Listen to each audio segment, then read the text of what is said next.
Welcome to Your Daily Writing Habit, episode number 649. If you're writing a book or thinking about it, or maybe you've started writing your book but you're having some trouble getting it done, you are in the right place. Good morning, everyone. Happy Thursday. I'm your host, Christine Whitmarsh. If you're looking for me online, look for Christine Inc., like that stuff we write with. Each day I'm sharing with you the writing habits I've learned over my 19 years as a ghostwriter, book coach, and author.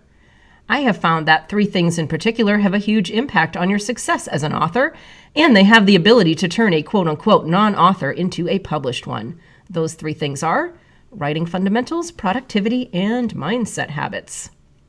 Here's today's quote. "The truth is that our finest moments are most likely to occur when we are feeling deeply uncomfortable, unhappy, or unfulfilled. For it is only in such moments, propelled by our discomfort, that we are likely to step out of our ruts and start searching for different ways or truer answers." M. Scott Peck. And today I want to share a story about a time that happened to me. It was pretty much my entire short-lived nursing career. I felt very uncomfortable, unhappy, unfulfilled, and it definitely spurred me into motion. So let's go back to 1997 in the Wayback Machine. It was about a year into my career as a registered nurse. Actually, it was about 1998 when I was a year in. As I wrote about, 96. Somewhere in the 90s, I was a registered nurse. And as I wrote about further in my memoir, The Power of the Curve, last year, it was very clear to me that nursing was absolutely not my career calling. So much so that I don't even remember when it happened, apparently. If I had been more honest with myself, I'd probably have realized this when I was still a student nurse back at the University of Rhode Island.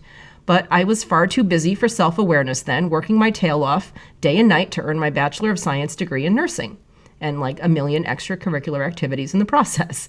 The good news is I've been able to carry over to my writing career many of the lessons I learned from my science education and also my brief experience as an RN. So here's one for authors today that I call accepting overwhelm.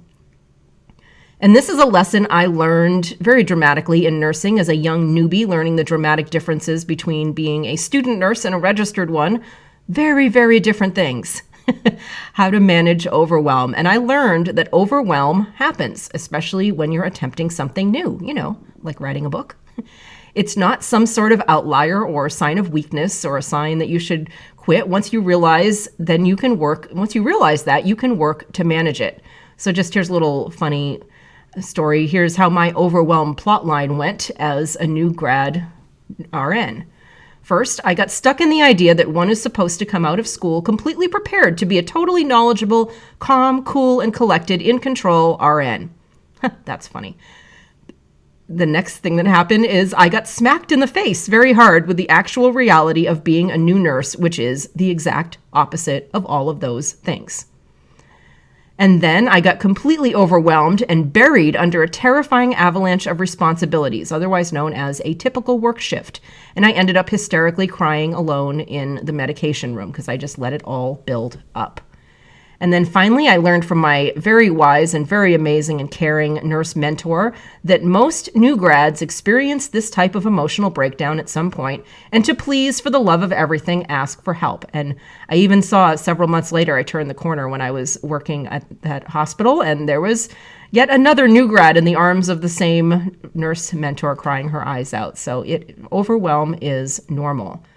So is this sounding any of this sounding familiar to you, whether you're an entrepreneur or a business owner or a creative visionary in your own right, an artist, or certainly an author, especially a new author?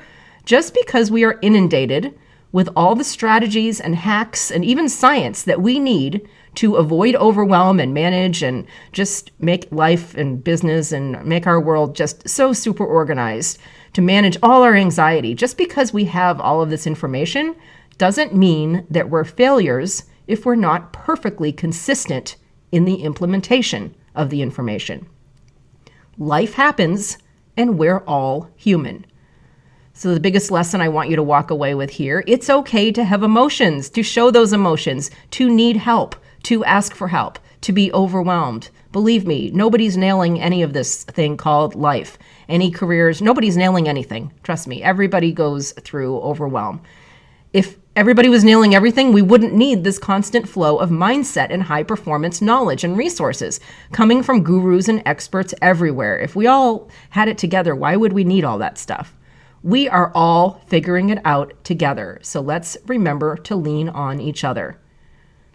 That is the lesson for today. And there's 2 other key lessons that I learned as a nurse that I apply to writing, and I have a complete blog post on this entire subject. I will make sure to post a link in the show notes. Another thing I always post in the show notes is a link to my Inc. Authors group on Facebook, where you can manage your author overwhelm.